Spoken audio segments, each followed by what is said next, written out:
I'm Julie Kohler, host of the White Picket Fence podcast. If you've read the opinion section of any newspaper lately, you've probably come across think pieces, panicking about falling marriage rates. They make sweeping claims that getting married will make you happier, healthier, and wealthier. Some even say that getting married is a way to stick it to the elites. I'm not so sure about that. This season on White Picket Fence, we're examining the current marriage panic. We'll go beyond the rosy sheen of love and commitment and expose the darker side to all of this marriage talk and explore what becomes possible when we broaden our imagination around what relationships can look like. Listen and subscribe wherever you get your podcasts.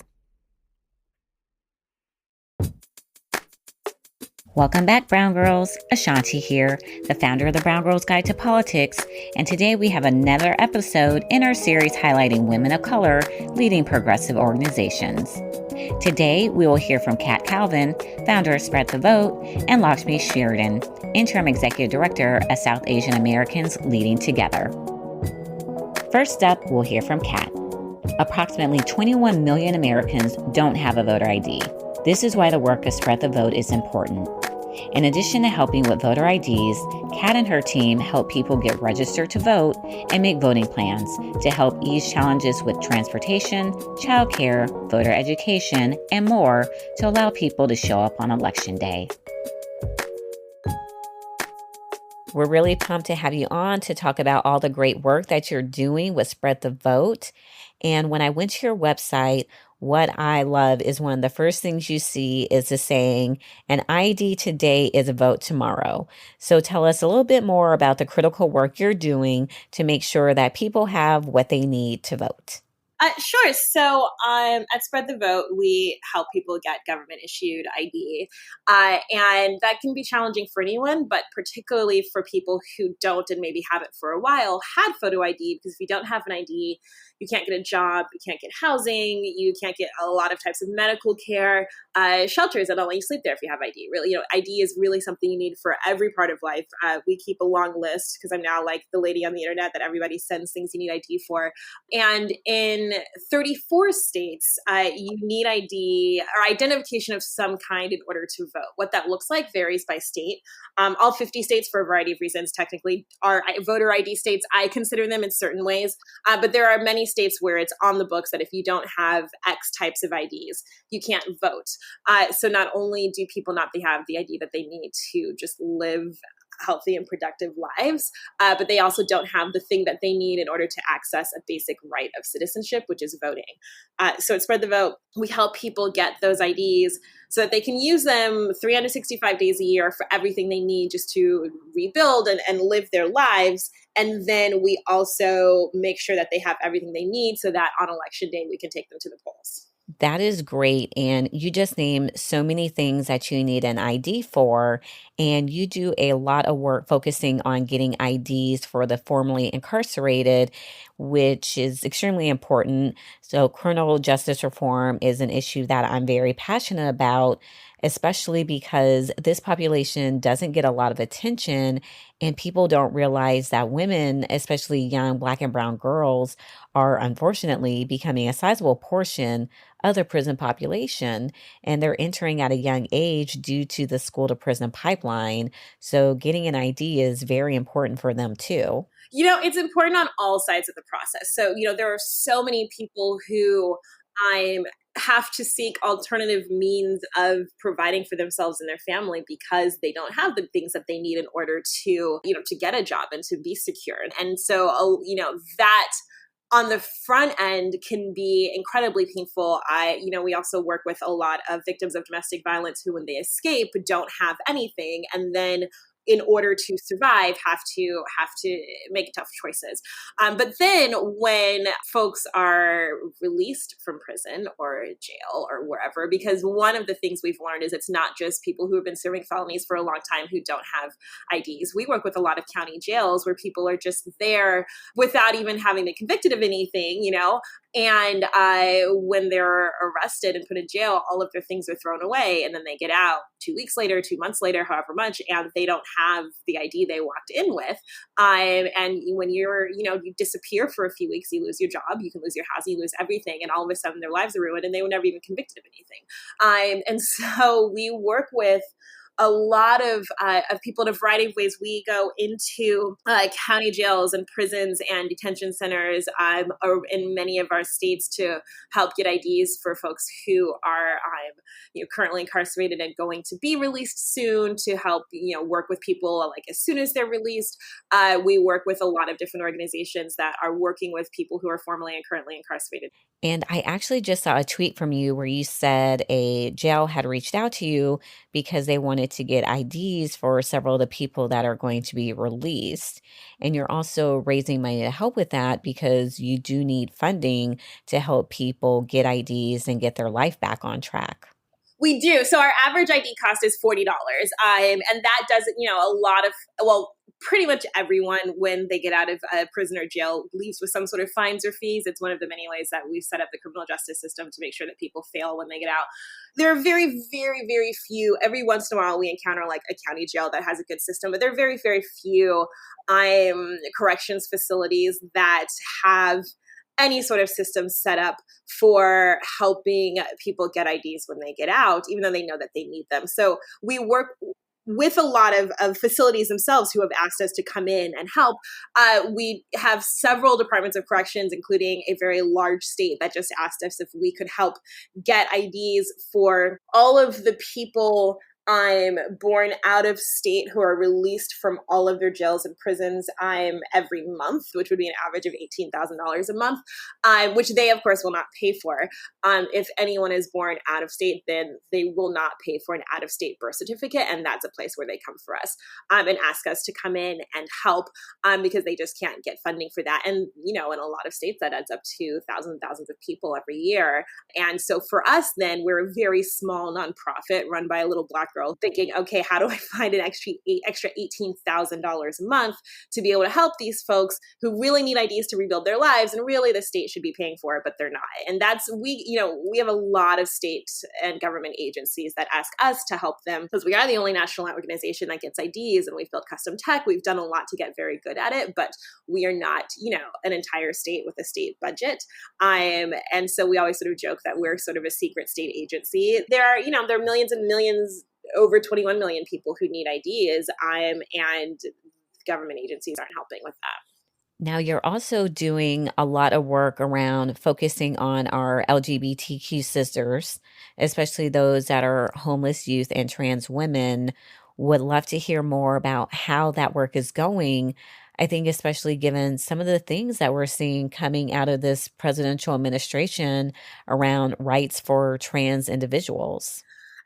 For us, we are both limited and not by the fact that we have to follow the laws of the state, right? We gather all of the documents that the Department of Motor Vehicles, or whatever it's called in your state, requires for you to go and get an ID. Each individual person, we work with them and say, okay, do you need a new birth certificate, a name change form, a proof of residency, whatever it is, and we get those documents. So we do a lot of work helping people. We pay for a lot of birth certificates. We have volunteers who are very good at going to court to get name changes and things like that. We do whatever we can to help people comply with the laws that exist in order to be able to get new IDs. And so depending on what each individual's circumstance is, it sometimes does mean that we have to do whatever is necessary to make sure that when we take someone to the DMV, their application is approved and they're able to get an ID. So I definitely want to talk about Voter Ed,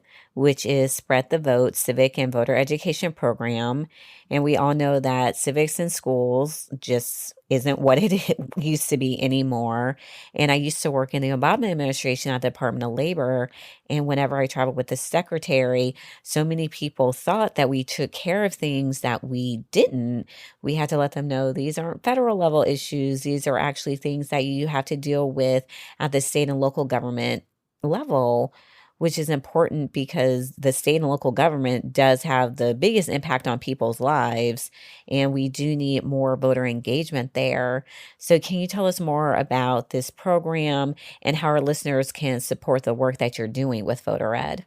We are 100% focused on voter education for adults and for our clients. So 77% of our clients have never voted before.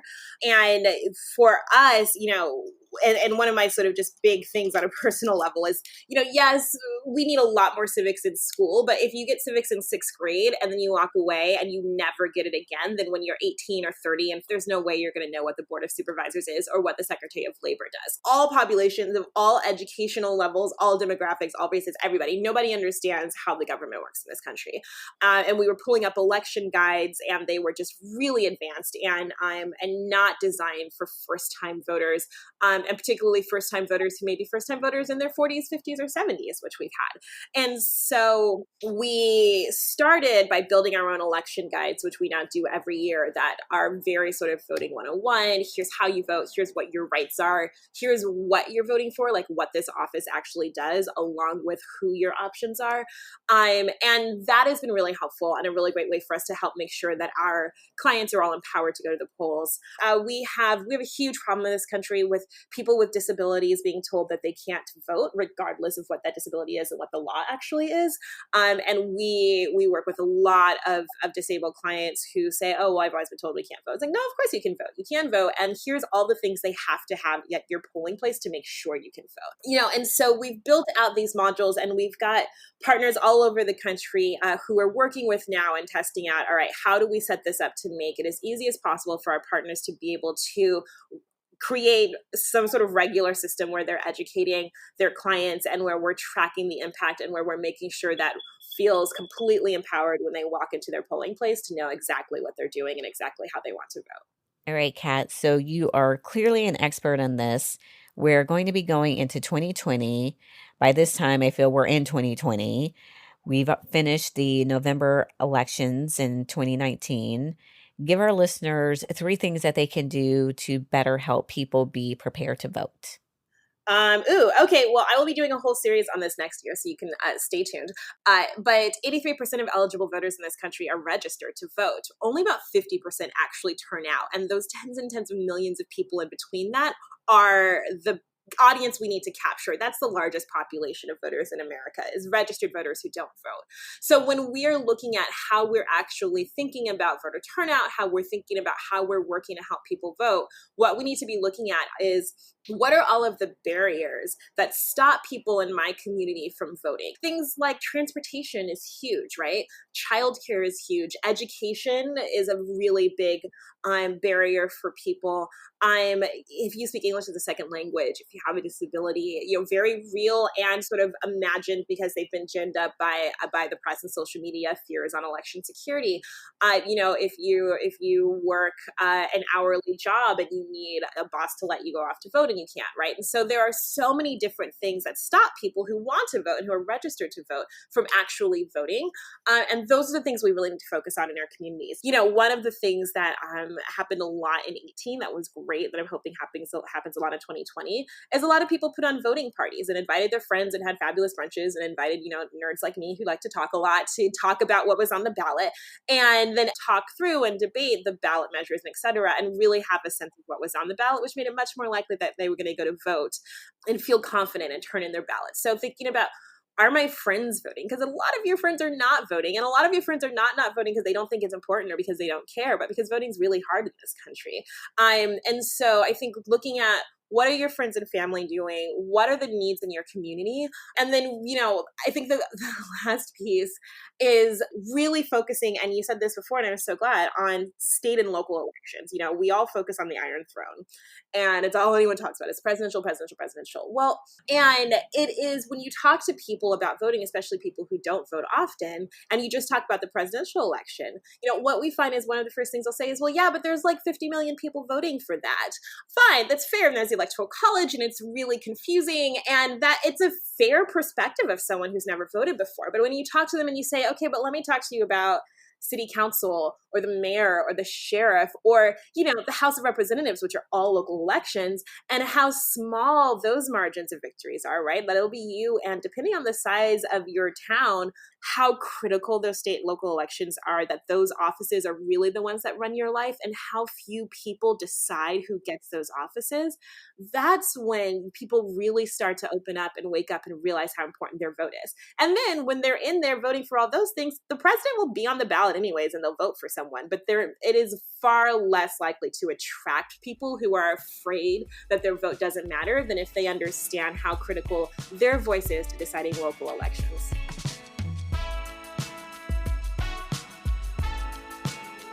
Warby Parker was founded with a rebellious spirit and a lofty goal: to create boutique quality eyewear at a revolutionary price point. I was so excited to do their free home try-on program because it was time for a new pair of glasses, and it's perfect for busy people like me who don't have a ton of time to go into a store but still desperately wants new glasses. With their home try-on program, you pick out 5 pairs of glasses and they send them to you for free. You can try them on for 5 days and then send the ones you don't want back with a prepaid return shipping label. There's no obligation to buy. I selected 5 pairs and enjoyed the variety of styles and colors and the super simple and easy way to return them. You can take their online quiz to find a pair that is perfect for you. Answer a few quick questions and they'll suggest some great looking glasses that are totally personalized to fit your face and style. Glasses start at $95, including prescription lenses. Lenses include anti-glare and anti-scratch coatings. I'm also excited to tell you about Scout by Warby Parker, their new comfortable, breathable, and affordable daily contact lenses. They're made from a super moist material that resists drying for lasting hydration and comfort. Wear Scout by Warby Parker contact lenses for less than $1.25 a day. Order a trial pack that includes 6 days worth of contacts for only $5, and then receive $5 off your next Warby Parker order. Order the free home try-on program or request a trial of Scout contact lenses for just $5. Visit warbyparker.com/BGG to learn more. Again, that's warbyparker.com/BGG.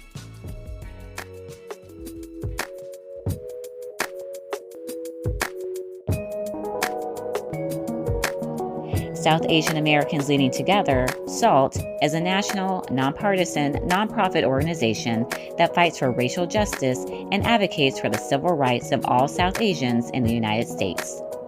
In her role, Lakshmi helps the organization achieve its ultimate vision of dignity and full inclusion for all. Lakshmi, thank you so much for joining us today. How are you? Good. Thank you so much for having me. Very excited to talk to you about the work that SALT does. And for our listeners, a little background. SALT stands for South Asian Americans Leading Together, and it is a wonderful organization. And you really do focus a lot on social justice work, which we know is something that is so desperately needed right now in communities of color. So can you give us a little bit of background about what the purpose and the founding of the group was about? Yes, absolutely. So SALT actually really began in the wake of the events of 9/11 and the backlash of violence that many of our community members faced, mainly those who were Muslim or racialized as Muslim. And so that was really the impetus for beginning the organization. Some of the early ideas for forming SALT were actually originated even before that, but that became really the big push to create the organization, which really formalized in 2002. And I think given and I was not part of the organization at the time, but the founding board and eventually the executive director, Deepa Iyer, who emerged at that time, really, I think, understood that while leadership development sort of seemed like a direction that the organization could take, they really felt that having a strong policy agenda in the South Asian American community that was aligned with other communities of color would be an important step forward for the organization. And so kind of evolving from focusing just on hate violence and hate crimes in the wake of 9/11, the policy agenda was built out to include immigrant justice and also civil rights and civil liberties. Yeah, absolutely. Because when we talk a lot about social justice, most people really do focus on the political activism, but we also know that social justice is very much rooted in policy when it comes to civil rights and liberties. And you all have done a lot of research on this, which is really fascinating to understand the connection between the two. Yeah, I think a lot of times folks think about civic engagement and voter turnout, and but for us, our focus really has been, like you said, on the policy issues and having a strong policy agenda. As you also said, showing the relationship between those three issues. Some of the work that we've done in the last few years has really shown the relationship between the increase in surveillance of communities of color and also then the violence that we also see, the hate violence that we see against our communities. And so really connecting state violence to interpersonal violence, whether it's police violence that disproportionately impacts Black communities or hate violence that we see in a lot of Muslim, Arab, and Sikh communities. We can tie that back to policies of the state. Something like the Muslim ban, which is explicitly sanctioning the exclusion of particular communities. It's no surprise that the majority of the hate violence that we've documented in our communities stems from anti-Muslim sentiment. And so those are some of the trends that we're trying to look at so that we don't simply see an act of violence as just interpersonal random acts of violence, but deeply connected to state policies that are continually racializing our communities, targeting our communities. And there's so many things I love about Saalt. And I'm sure our listeners are like, oh, there goes A'shanti again, just talking about all the things that she loves. But when I look at the work you do really look at how all of our experiences are connected and how what happens to one community does have an impact on another community. And you all are doing so much work around tracking detained Asian immigrants. And I do want to focus on that for a second, because when we talk about immigration, it is mainly in regards to the Latinx community. And a lot of people do forget that there are Asians and people from the African diaspora that are impacted by immigration and the cruel, horrible treatment that we see under this administration. And it's impacting people from countries all across the world. Yes, absolutely.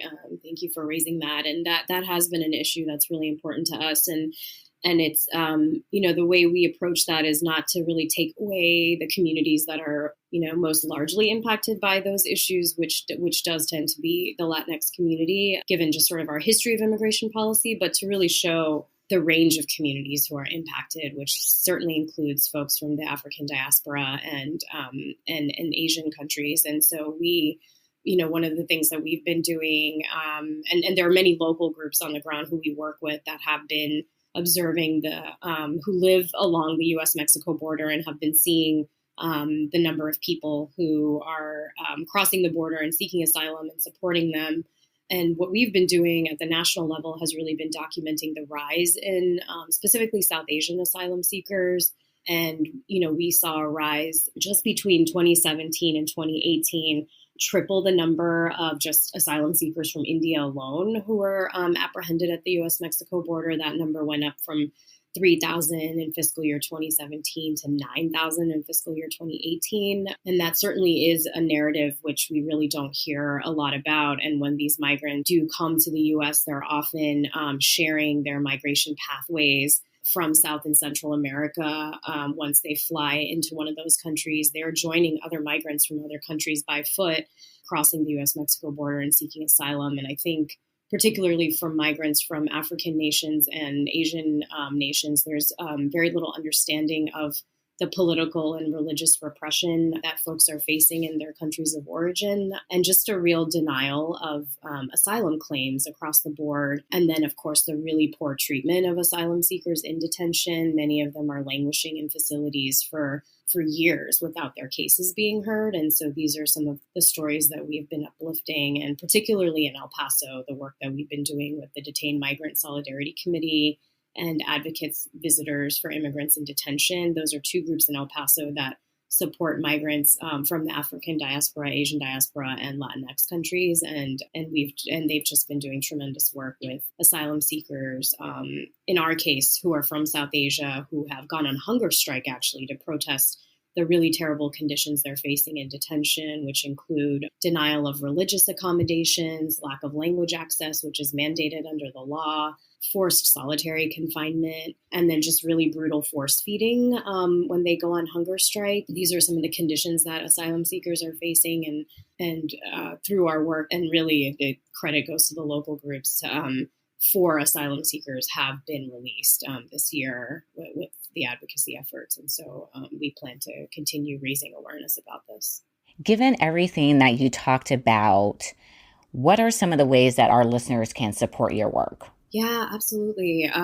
We're always excited to have supporters, and a lot of the work that we do is, creating reports and fact sheets and really helping kind of shift the narrative about our communities and about these issues in the media. And so I think we always appreciate people just spreading the word about SALT and really kind of participating in our political education efforts that at this time we're trying to do through the ways in which we write op-eds or frame our fact sheets and resources. And so I think really getting the word out in that way is really critical, and having difficult conversations with family members and community members where there may be disagreement around some of the issues and the impacts that we're seeing in our community. Those are some really valuable ways to be involved in our work. We do, of course, always have events and other things where we are looking for volunteers. And so I really encourage everyone to go to salt.org and sign up to be part of our mailing list. That's a great way to stay plugged into our efforts. We do talk about some of the work that's happening locally in different areas outside of DC with our partners, as well as national work that we're coordinating in DC that folks can plug into. And then lastly, we always encourage people who can and are able to make a donation to SALT as well to support our work, which can also be done on our website. Wonderful. And you talked a lot about the political work that you do. And I do want us to talk for a moment about your program that you have, the Young Leaders Institute at SALT. When I'm out traveling, I'm very fortunate enough to meet some of the listeners of the podcast. And I know we have lots of young Asian women who are college students who love the podcast and are most likely listening now. So can you tell us about how they can get involved with the Young Leaders Institute that you run? Yeah, absolutely. We're so proud of our Young Leaders Institute program that is essentially a political education program that occurs during the summer, where we have college age students, whether they're enrolled in a college university program or not, are eligible to apply. And it's basically a weekend long training on a specific issue. And then the young people then go back to their communities or their campuses and implement a project throughout the school year. And so we unfortunately had to kind of put the program on hiatus right now due to some funding challenges, but that is a program that we hope to have back up and running in 2020. And we are posting updates on our website and definitely encourage folks to check it out. We also encourage, while our program is sort of being reshaped and revived, we encourage folks to check out the Bay Area Solidarity Summer and others like that in different regions in the country. There's one in Chicago Desi Summer, and others that also provide a really strong political education kind of summer program that we work very closely with, and encourage you to check those out too. All right, we'll move into our final question that we ask all of our guests. What advice do you have for the brown girls out there listening saying, I want to be just like her? What's really shaped me and been so important for my own learning and growth to this point was being very grounded in local work. First, before working here now in DC at the national level. And I worked in New Orleans after Hurricane Katrina for almost 6 years. And I feel like that experience and just being someone who's from the South and was rooted in a really strong racial justice framework from an early age, actually worked in communities of color that were not my own up until this point, I think really grounded me in strong racial justice principles, and also really helped me understand what the direct impact on the ground is of policies before actually working to try to shape and change them at the national level. And so I think actually having that experience, and it doesn't matter where you're from or what community you do that in, I just think it's really important to have that that on-the-ground experience with directly impacted people is so critical. And so that's really what I encourage for everyone. And I think bringing that lens to the national work is what we really need very badly in DC. And so really encourage everyone out there who has that experience to come to DC and help us stay grounded and make good choices around policy. That is awesome. So great. Thank you for your time. We really appreciate it. And we'll make sure that we link all of these great resources on the BG. Visit the show notes to find the websites for Spread the Vote and Saalt. Stay up to date with us in between episodes on the BGG website, www.thebgguide.com, and on our social media, Facebook, Instagram, and Twitter @The BG Guide.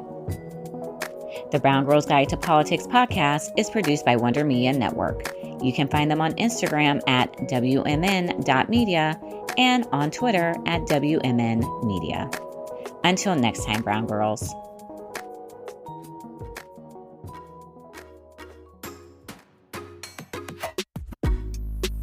Hey everyone, A'shanti here. I wanted to invite you to check out another podcast that you'll love called Parenting and Politics.